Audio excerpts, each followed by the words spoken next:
Assalamualaikum warahmatullahi wabarakatuh. Nama saya Muhammad Ridho. Saya akan menjelaskan tentang benefit cost ratio.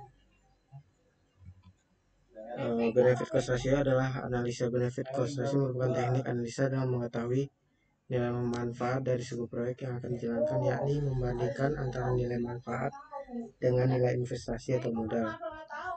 Umumnya metode benefit ini digunakan pada tahap awal evaluasi perencanaan investasi sebagai analisis tambahan dalam rangka validasi hasil evaluasi yang telah dilakukan dengan metode lain.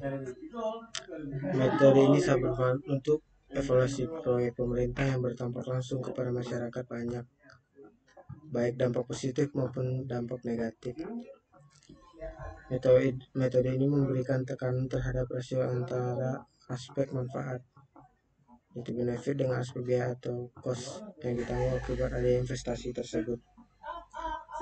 Aspek benefit dan cost pada proyek pemerintah mempunyai makna yang lebih luas daripada pengertian biasa, di mana aspek tersebut seringkali ditemukan dalam bentuk tidak langsung. Sebagai contoh, investasi membuka jalan baru tidak sekadar menjadikan waktu perjalanan lebih pendek atau efisien, tetapi juga akan menghasilkan manfaat yang lain seperti peningkatan produktivitas lahan di sekitar jalan, pertumbuhan ekonomi masyarakat, dan sebagainya.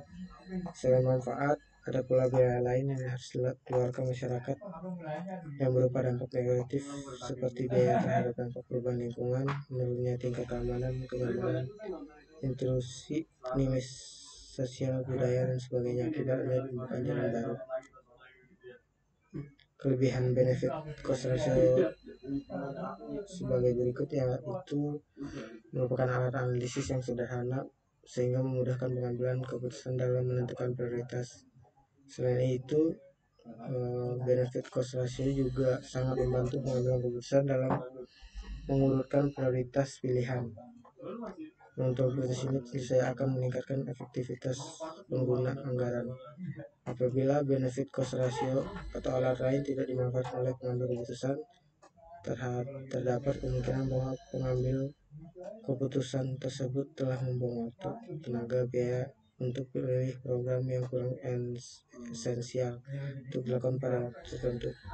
Sebaliknya, penggunaan benefit cost ratio dapat menjadi alat untuk membandingkan pilihan seragam dalam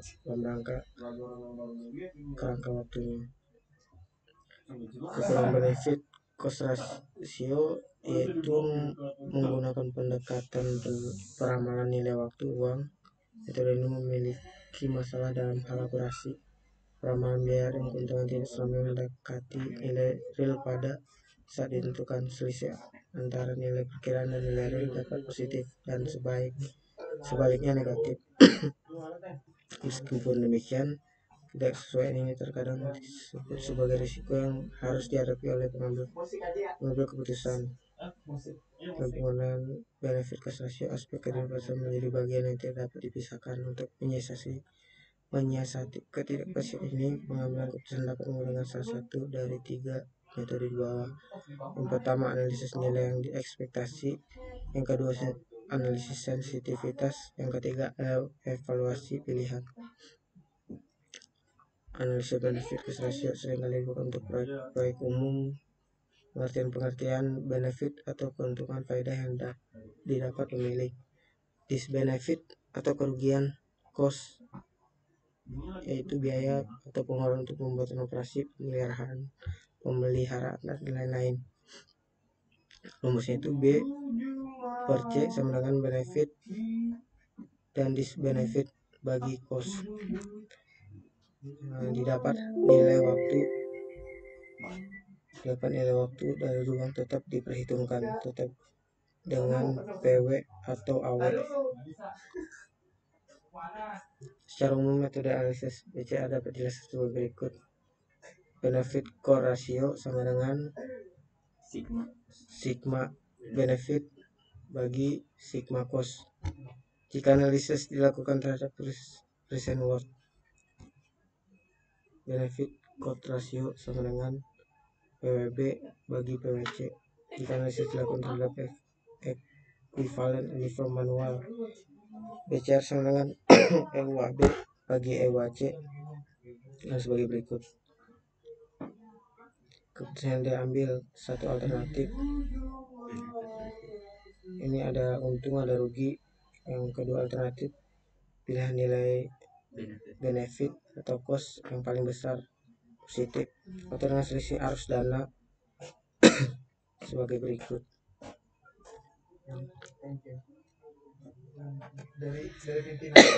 Contohnya ada pada perusahaan mencoba melakukan modifikasi terhadap alat berat untuk mereduk pengeluaran dengan mengganti komponen alat X dan komponen alat Y. Biaya penginstalan masing-masing 1000 US dollar dan umur manfaat sampai 5 tahun dan di akhir tahun tidak mempunyai nilai sisa.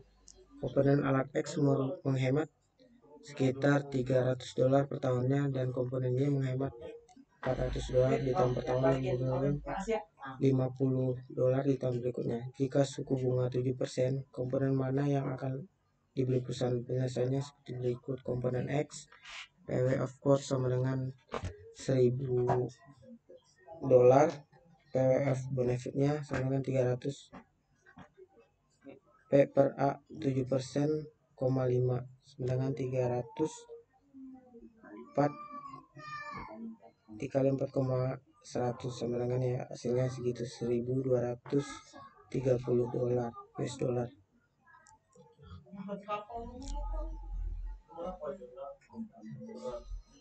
Komponen Y itu PW of cost sama dengan 1000 US dollar, PW of benefitnya sama dengan 400, P per A dikali